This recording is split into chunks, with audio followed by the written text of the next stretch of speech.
Welcome to the video friends. Angel One limited company ने अपने दिसंबर क्वार्टर के रिजल्ट्स अनाउंस कर दिए हैं फॉर FY26। आइए उनको स्टडी किया जाए। On revenue side total revenue for the quarter निकल के आई है 1337.6 करोड़, जो कि पास्ट क्वार्टर में थी 1204.1 crore and in last year for the same quarter it was 1263.7 crore.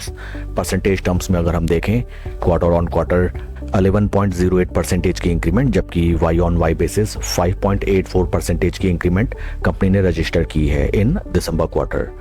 Expenses side में अगर हम देखें एक्सपेंसेस फॉर द क्वार्टर निकल के आए हैं 964.1 करोड़, जो कि पास्ट क्वार्टर में थे 910.2 crore and in last year for the same quarter these were 876.4 crore. In percentage terms total expenses में हमें क्वार्टर ऑन क्वार्टर 5.92% की इंक्रीमेंट, जबकि वाई ऑन वाई बेसिस 10% की इंक्रीमेंट टोटल एक्सपेंसेस में नजर आते हैं। पैट फिगर्स की तरफ अगर हम चलें, कंपनी का पैट फॉर द क्वार्टर निकल के आया है 268.6 करोड़, जो कि पास्ट क्वार्टर में था 211.7 crore and in last year for the same quarter these were 281.4 crore.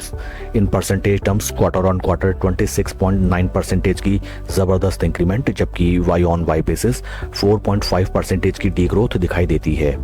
EPS terms में ईपीएस फॉर द क्वार्टर निकल के आया है 29.59 पैसा, जो कि पास्ट क्वार्टर में था 23.39 पैसे and in last year for the same quarter EPS was 31.25 पैसा। ओवरऑल अगर हम रिजल्ट्स को देखें quarter on quarter basis sequential काफ़ी बढ़िया कंपनी का परफॉर्मेंस रहा है, जबकि वाई ऑन वाई बेसिस में पैट फिगर्स में हमें डी ग्रोथ दिखाई देती है। क्वार्टरली रिजल्ट्स के बाद अगर हम कुछ अदर मेजर अपडेट्स की तरफ देखें तो फिर कंपनी ने फर्स्ट ऑफ ऑल अनाउंस किया है 23 रुपये का dividend for its share holder and साथ ही साथ कंपनी के टॉप मैनेजमेंट ने कंपनी के सब डिवीजन या फिर स्प्लिट को अप्रूव कर दिया है and the stock split ratio that has been approve by the board is 10:1। It means सभी एग्जिस्टिंग शेयर होल्डर्स को कंपनी के एक इक्विटी शेयर के बदले 10 इक्विटी शेयर्स रिसीव होंगे and the current market price of share will be subdivided accordingly.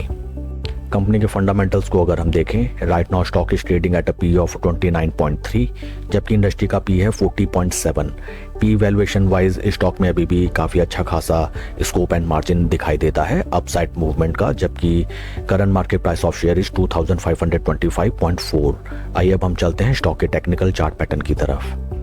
This is weekly time frame, जहां पे हमें नजर आता है that right now first of all stock अपने 200 वीक मूविंग एवरेज के ऊपर ट्रेड करता हुआ नजर आता है, जबकि वीकली बेसिस में स्टॉक अपने 20 एंड 50 वीक मूविंग एवरेजेस के ऊपर निकलता हुआ दिखाई देता है। ऊपरी लेवल्स में this is the important trend channel, जहां पे स्टॉक ने एटलीस्ट 3 बार आके ब्रेकआउट देने का अटेम्प्ट किया, but each and every time significant हमें ऊपरी लेवल से स्टॉक में अच्छी खासी गिरावट आती हुई नजर आई।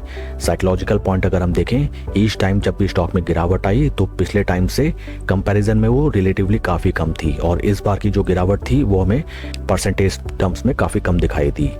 बीते 8-9 हफ्तों से स्टॉक में लगातार गिरावट नजर आती थी, बट इस बार हमें एक अच्छा खासा वीकली बेसिस में ग्रीन माराबोजू कैंडल देखने के लिए मिलता है।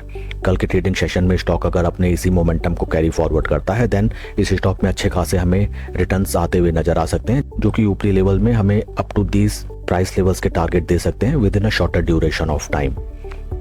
स्टॉक के परफॉर्मेंस को अगर हम कंपेयर करें विद निफ्टी 50 बेस इंडेक्स, यहाँ पे भी हमें नजर आता है दैट स्टॉक अपने जीरो लेवल्स के काफ़ी क्लोज कंसोलिडेशन में आके ट्रेड करता हुआ नजर आता है एंड अगर स्टॉक यहाँ थोड़ा सा टाइम स्पेंड करके ऊपर की तरफ चलने लगे then this will be the very good sort of positive momentum for the stock. That's all for the video friends. God bless and always see you at the top. Thank you.